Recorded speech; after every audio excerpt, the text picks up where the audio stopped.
नमस्कार मित्रांनो, स्वागत आहे तुमचं मराठी टेक मित्र आपल्या यूट्यूब चॅनलमध्ये. घरकुल योजनेचा फॉर्म भरत असताना आवाज प्लस ॲप्लिकेशनमध्ये सर्वे करत असताना जर तुम्हाला जॉब कार्ड नंबर कसा टाकायचा हे माहीत नसेल, तर या व्हिडिओमध्ये तुम्हाला सांगणार आहे की जॉब कार्ड नंबर कसा टाकायचा आणि ज्या लोकांना स्वतःचा जॉब कार्ड नंबर माहीत नाही, ते स्वतःचा जॉब कार्ड नंबर कसा शोधू शकतात याचीही माहिती तुम्हाला या व्हिडिओमध्ये मिळणार आहे. तुम्ही चॅनलवर नवीन आला असाल तर चॅनलला सबस्क्राईब करा, तसेच बेल आयकॉनला प्रेस करायला विसरू नका. आपलं टेलिग्राम चॅनल आहे, ज्यावर वेळोवेळी वेगवेगळ्या शासकीय योजनांची माहिती पुरवत असतो. त्यामुळे डिस्क्रिप्शन बॉक्समधील लिंकवर क्लिक करून आपलं टेलिग्राम चॅनलही जॉइन करा.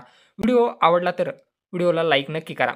आता घरकुल योजनेचा फॉर्म भरत असताना आवाज प्लस ॲप्लिकेशनमध्ये काही लोकांना जॉब कार्ड नंबर कसा टाकतात हेच माहीत नाही. ते काय करतात, जॉब कार्ड नंबरचे जे काही शेवटचे अंक आहेत तेच फक्त टाकतात आणि जॉब कार्ड व्हेरिफाय होत नाही म्हणून. तर जॉब कार्ड नंबर कसा टाकायचा, तुम्हाला एक इथं फॉर्मॅट दिलेला आहे. अशा प्रकारे तुम्हाला जॉब कार्ड नंबर टाकायचा आहे. इमेज तुम्हाला कॅपिटलमध्ये टाकायचं आहे, त्यानंतर डॅश द्यायचा आहे, त्यानंतर 0 जो काही तुमचा सीरियल नंबर असेल तो तुम्हाला टाकायचा आहे.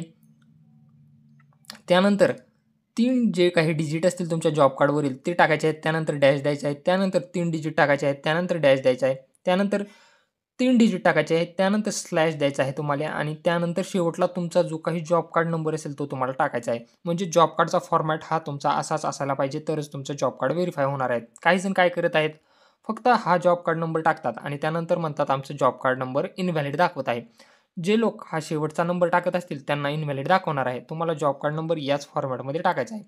आता जॉब कार्ड नंबर कसा काढायचा, चला मग पाहूयात. ज्या लोकांना जॉब कार्ड नंबर माहीत नाही ते स्वतःचा जॉब कार्ड नंबर कसा शोधू शकतात, चला पाहू. ब्राउझरवर नरेगा जॉब कार्ड असं सर्च करायचं आहे. त्यानंतर तुम्हाला 2 नंबरची वेबसाईट उघडायची आहे. ही वेबसाईट तुम्ही पाहू शकता, नरेगा strep.nic.in ही वेबसाईट तुम्हाला ओपन करायची आहे. ही वेबसाईट ओपन केल्यानंतर तुमच्यासमोर पूर्ण महाराष्ट्रामधील जिल्हे दाखवणार आहे. त्यामधील तुमचा कुठला जिल्हा आहे तो तुम्हाला सिलेक्ट करायचा आहे. जिल्हा सिलेक्ट केल्यानंतर तुम्हाला काय करायचं आहे, इथं तुमचा तालुका सिलेक्ट करायचा आहे. यापैकी तुमचा कुठला तालुका आहे तो सिलेक्ट करून घ्या. तालुका सिलेक्ट केल्यानंतर इथं त्या तालुक्यामधील गावांची लिस्ट तुम्हाला दिसणार आहे. त्यामधील तुमचं गाव सिलेक्ट करा. गाव सिलेक्ट केल्यानंतर तुमच्यासमोर असा इंटरफेस दिसेल. यामधील आपल्याला काय करायचं आहे, job card oblique employment register या पर्यायावरती क्लिक करायचं आहे.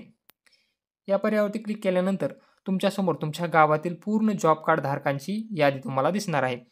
जर यामध्ये तुम्हाला तुमचं नाव शोधायचं असेल तर तुम्ही काय करायचं आहे, इथं 3 डॉटवरती क्लिक करायचं आहे आणि त्यानंतर फाइंड इन पेज या पर्यायावरती तुम्हाला क्लिक करायचं आहे. जॉब कार्डवरील नावे मराठीमध्ये असतील तर तुम्ही मराठीमध्ये नाव टाका आणि शोधा या पर्यायावरती क्लिक करायचं आहे. आणि जर जॉब कार्ड नंबर इंग्लिशमध्ये असतील तर इंग्लिशमध्ये नाव टाकून शोधा या आयकॉनवर क्लिक केल्यानंतर तुमचा जॉब कार्ड नंबर तुम्हाला सापडणार आहे. इथं तुम्ही जॉब कार्डचं सीरियलही पाहू शकता. एम-एच डॅश, त्यानंतर 2 डिजिट, त्यानंतर डॅश, 3 डिजिट, त्यानंतर डॅश, त्यानंतर 3 डिजिट, त्यानंतर डॅश, त्यानंतर 001 स्लॅश तुमचा जॉब कार्ड नंबर पाहायला मिळेल. अशा प्रकारे तुम्ही तुमचा जॉब कार्ड नंबर ही शोधू शकता आणि सर्व्हे करत असताना जॉब कार्ड नंबर कसा टाकायचा हे तुम्हाला फॉर्मॅट सांगितलं आहे. व्हिडिओ आवडला असेल तर चॅनलला नक्की सबस्क्राईब करा आणि बेल आयकॉनला प्रेस करायला विसरू नका.